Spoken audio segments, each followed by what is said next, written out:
After a year on the road, I thought I'd get tired of traveling. The endless clatter of railways, highways, and everything in between. But as my train pulled into the station at Bellariva, I felt every bit as excited as the first day of my journey. A whole year. It felt like a lifetime. The places I'd seen, the people I'd met, of course, the forgotten treasures I'd given a new lease of life along the way. I'm a restorer by trade. Bringing our most beloved possessions back to life is what I love to do. I'd been traveling for months, working my way from one town to the next, fixing everything from family heirlooms to VCRs. Bellariva was my chance to take a break. Unfortunately, that would have to wait until after I'd unpacked.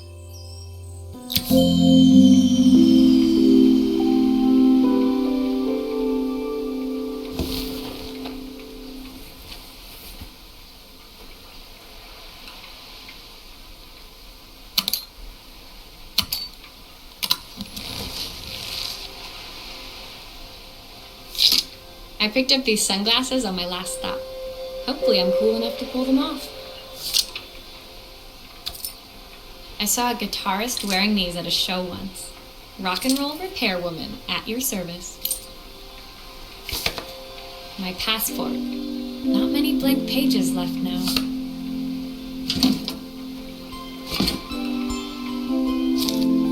Who doesn't love a scrunchie? Practical and stylish.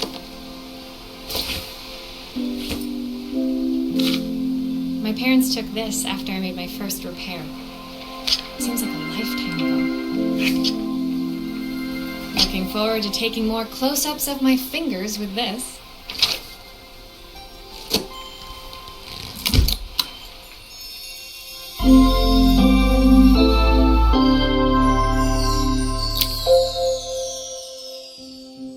Finally, I'd made it to Bellariva. I'd come for the food festival, taking place in a few days' time. After living off TV dinners and instant ramen for the last few months, I was craving a decent meal. Of course, I'd need to earn enough money to pay for it, so I figured I'd head out the next day and find some work. My parents never wanted me to go. They wanted me to stay in their shop and have a simple, stationary life. I knew there was a world out there, beyond the four walls of our antique store, that I had to be a part of. I daydreamed constantly about the weird and wonderful places each of our antiques came from. I loved figuring out their stories, revealing the memories hidden beneath the screws and wires. My story in Bellariva began with a little girl and a voice she was longing to hear.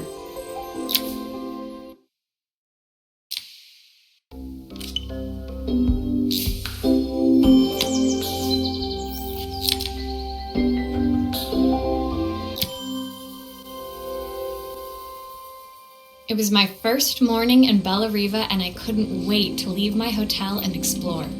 It was a quiet town, its streets and alleyways basking peacefully in the hot morning sun. In the main square, meanwhile, preparations were underway for the festival in a few days' time. As I handed out my flyers, I wondered what the people of Bellariva would need me to fix. So far, everything here seemed perfect. I was starting to worry I'd made a mistake when I felt someone tapping me on the back. Hi, I'm Izzy. Do you know how to fix things? It was a little girl, maybe 7 years old, who must have gotten hold of one of my flyers. She rummaged around in her backpack until she hauled out a battered red cassette deck. My tape is broken and I can't make it work anymore. I tried to fix it myself, but there's this metal thing in the way. Can you try?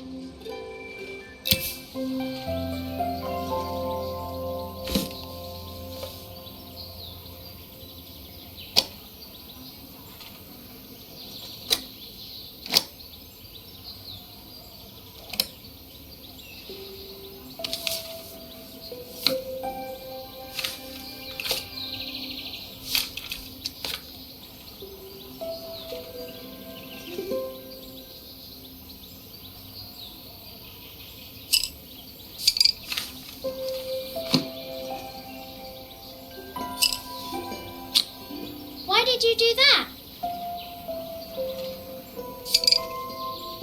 How did you do that? I didn't see.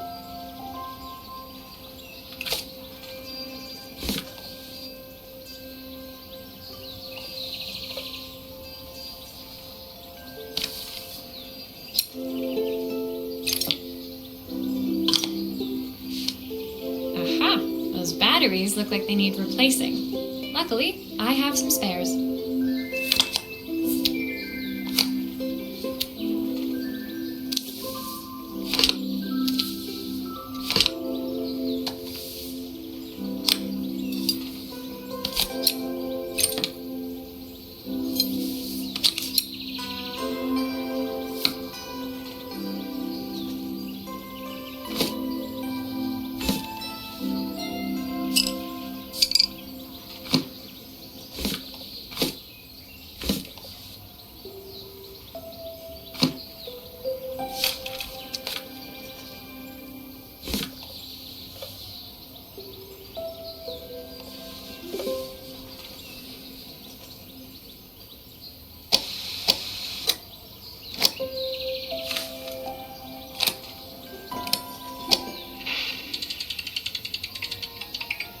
Will you dream a dream for me?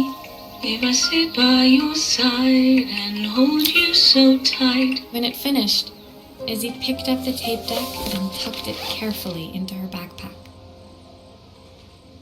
Thanks, Maria. You're the best person at fixing things ever. No problem. Who was that singing? They're very good. It's my mum. She's not here anymore. Izzy trailed off. It was the kind of silence a cassette tape would never be enough to fill. When Izzy's friends called for her, she dug deep into her pockets, looking for something to pay me with. Eventually, she produced a grand total of a stick of gum, 3 mismatched buttons, and a yo-yo. I usually preferred a check, but Izzy looked so serious, I wrote out a full receipt. She seemed like a happy kid, but beneath it all, part of her life had been shattered. A part I wouldn't be able to fix.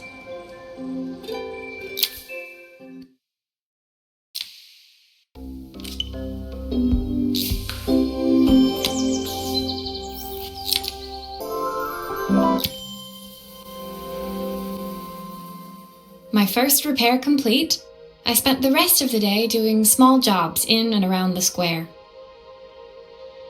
I was exhausted when I got back to my hotel and found a message asking me to make one more visit. The address led me to a quaint little house, a stone's throw from the beach.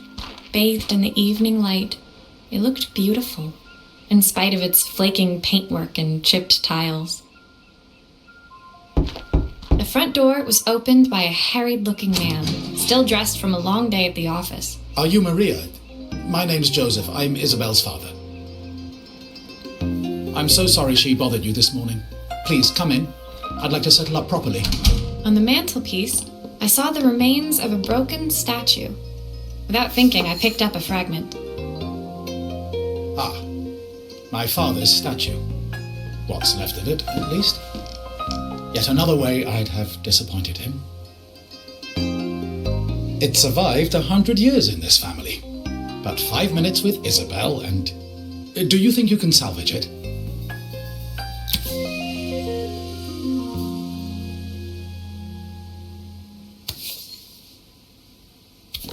Will you be able to see the glue afterwards? I don't want people seeing the cracks.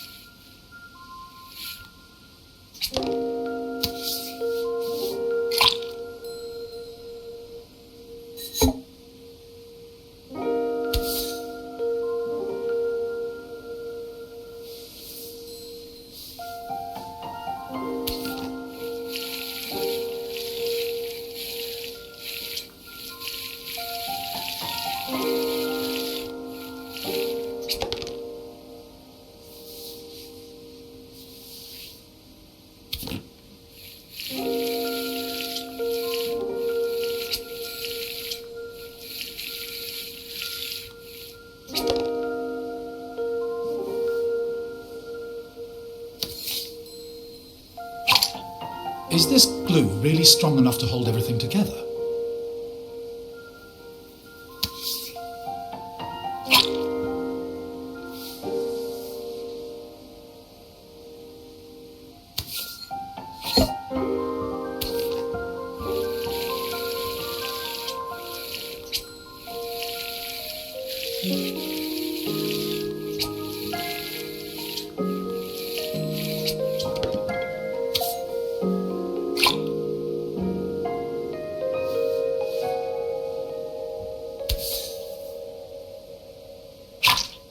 Sometimes I think my daughter should come with a warning label.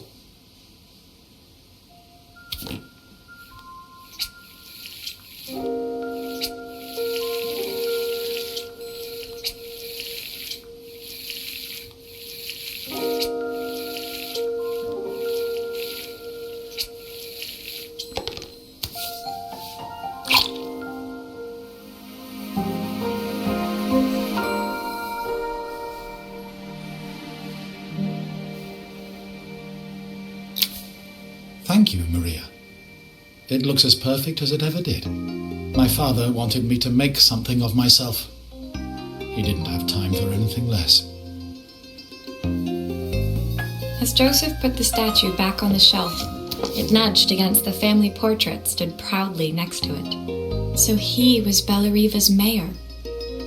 And that was Izzy's mom. They must both miss her so much. Sorry, I'm a little tired. I've been working late getting things sorted for the festival. There's only a few days to go. Looks like I'll be working late. Again. When I told my parents I wanted to leave, they always found an excuse to be busy, to avoid talking about it. I guess keeping themselves occupied was their way of pretending it wasn't happening. Joseph's work must have been taking up so much of his time. But maybe that was what he wanted. I just hoped he was finding enough time for Izzy, too.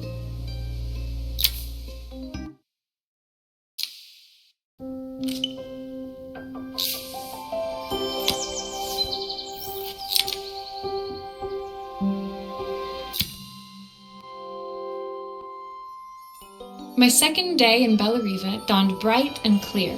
Another beautiful sunny morning.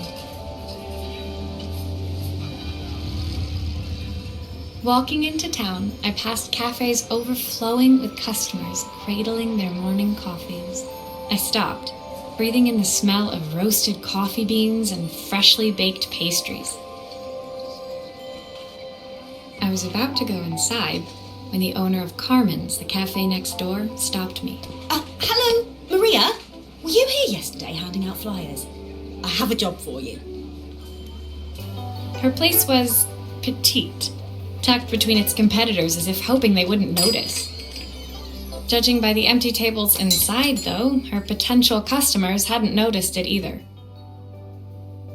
It's a bit slow today, but we're just getting started. I'm sure it'll pick up soon. As Carmen chatted, she walked over to the counter and returned with an old rotary phone. At least I've got plenty of time to practice my recipe for the festival. It's a new special I've been working on. I was hoping to call my sister for some seasoning tips, but it won't connect. Can you see if you can figure out what's wrong?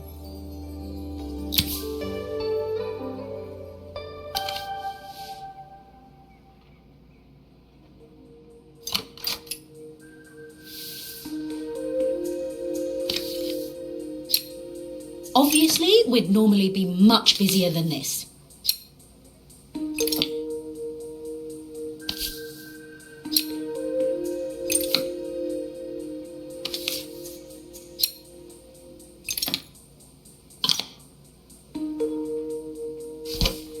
You can fix it, can't you? I can't afford to replace it.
connections aren't quite right. I should check the wiring.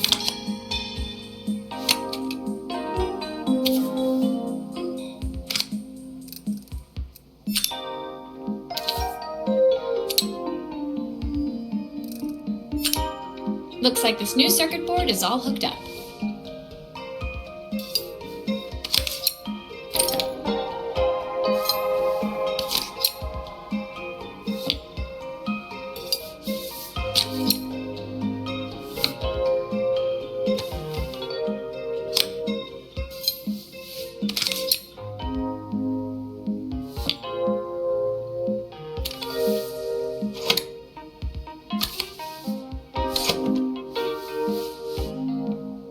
I should make sure I screw everything back together.